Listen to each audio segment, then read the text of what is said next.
Hi, welcome to Microsoft Power Tools channel where I teach everything about analytics and automation.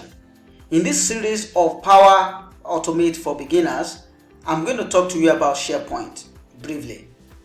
I have mentioned that there are a couple of tools within Office 365 ecosystem that you need to know. It will help you to deliver more value to the business while trying to automate one or two processes, and SharePoint is one of them. So let us log in and see what is SharePoint and how do we get familiar with it. From my Office 365 now, I'm going to launch SharePoint by right-clicking here and open it on a new tab. So what is SharePoint? You know, it's part of the Office 365 tool, but it's more than that. Microsoft SharePoint is a browser-based collaboration and document management platform from Microsoft. It is also often referred to as content management system, meaning a solution that helps you manage and organize content. It allows a group of people, organization to set up a centralized, password-protected space for document sharing, document storage, and even downloading and editing of documents. Take for example, if you open a Word document here, which I'm just going to find one and open. I have a birthday list here. If you look at that birthday list, it's from Capacity NG, but it's riding on SharePoint. So it's helping for that storage, editing, and management of information. It is still SharePoint technology that is driving that. Alright, one of the things you do on SharePoint is you create site. It's that easy. You can see frequent sites that I have here. You can create a team site or communication site.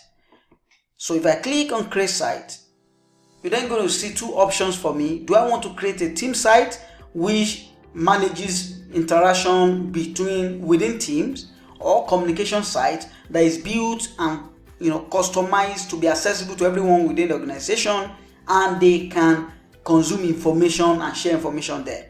However, Teams is more aligned to working together as a team so they can keep track of your event, manage your task, collaborate on documents, and so on.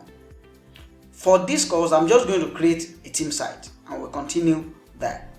I'm creating my team site and I'm going to call it SharePoint test site. One of the things that often happens when you create a site is email is being created. Look at it now. The email can also be accessible to people outside the organization where they can send message to mail to.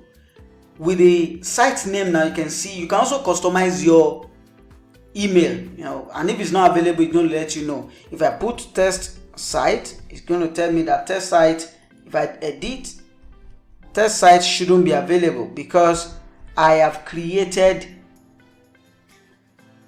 email, the group alias is available, okay, except I use something else for my site.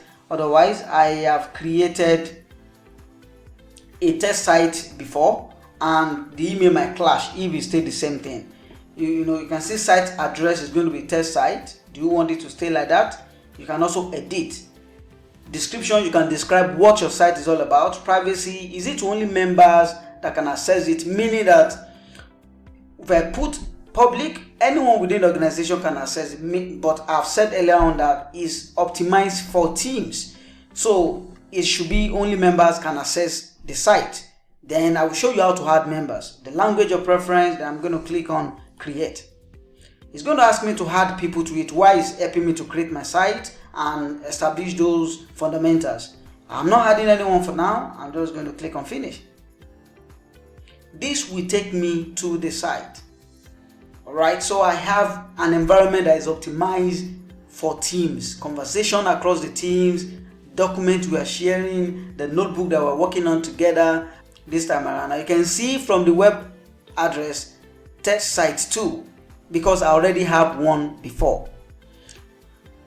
Aside the conversations, documents, notebook pages, and site, there are other important things. So within the team here, if I shared information or document, I'm going to see it here, recent file, communications, everything that the team is working on, you'll be able to see them right here. You can also add pages, add new page to this place where people can then toggle one for consuming information, one for another update, news link, you are having a post, as much as you want. You can even add an app to this solution.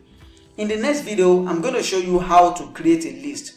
And list is going to be one of the most useful tools for you within SharePoint site, because when you are building your automation, you oftentimes connect your information, either the one you are collecting on Power Apps, either the one you are collecting on Microsoft Forms. You just want to connect them to SharePoint, which often serve as your backend in most cases. I don't want you to miss out these things, so I will encourage that you subscribe to my channel and put on the notification bell so that you get notified immediately I drop new video.